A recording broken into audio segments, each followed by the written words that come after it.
The opponent is the AI on Pog.com.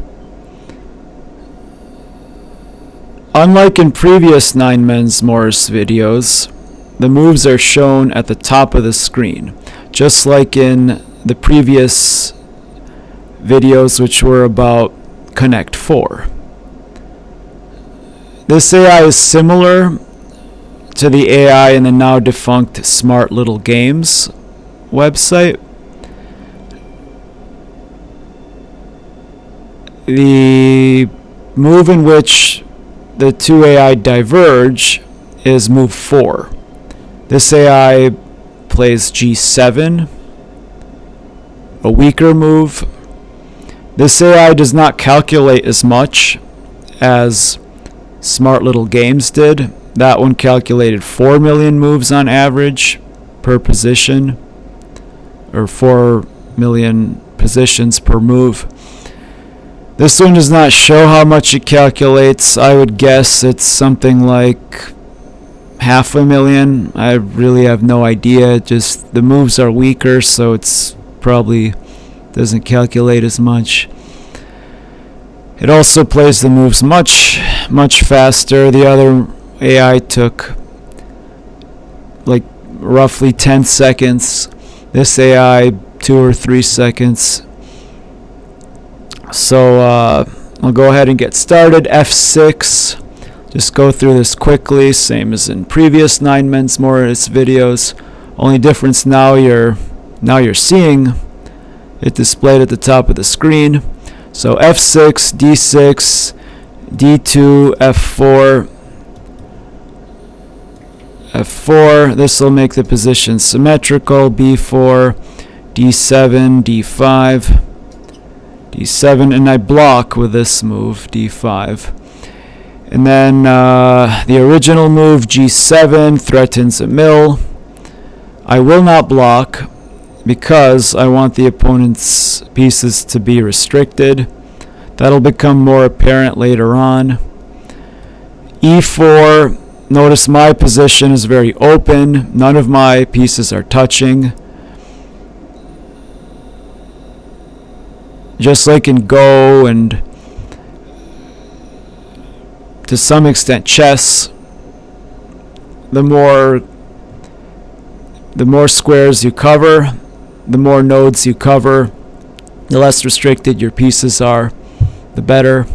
So E4, A7 takes D7, I block with D5, G1, threatens a mill. This is very restricting. There's this potential threat. I threaten a mill. There's also a mill threatened here.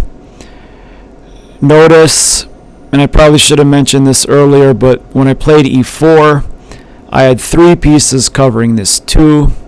So this one covering this one covering this one, and this one.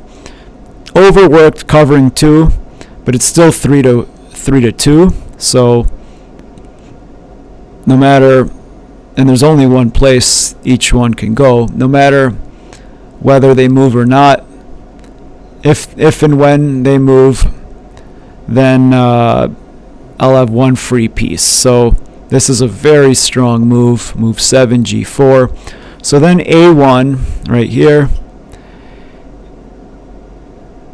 I have 2 choices.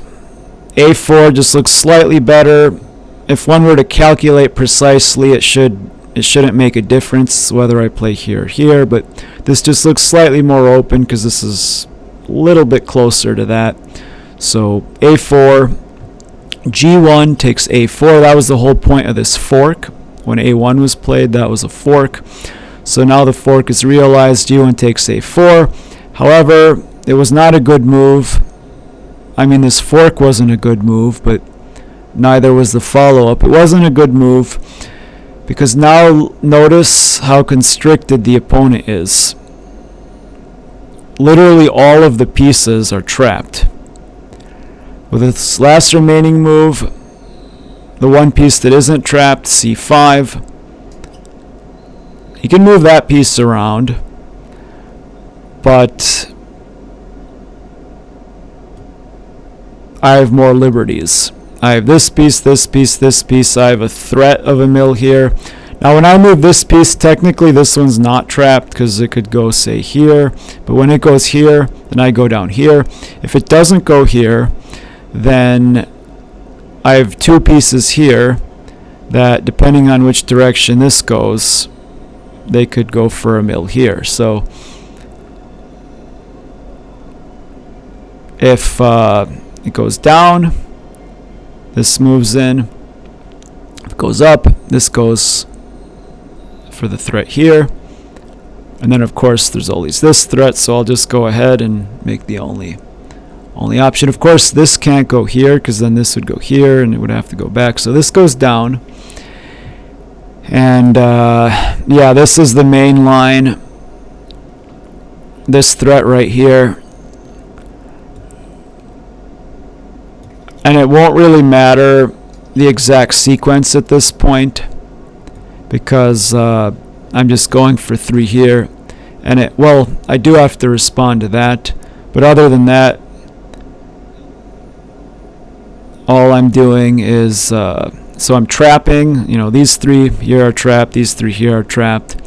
And then it doesn't matter which of these 3 I remove because this is forced. This mill here can't be blocked because this could go up, that could go up. So here I'll threaten, have a double threat, but either way, game.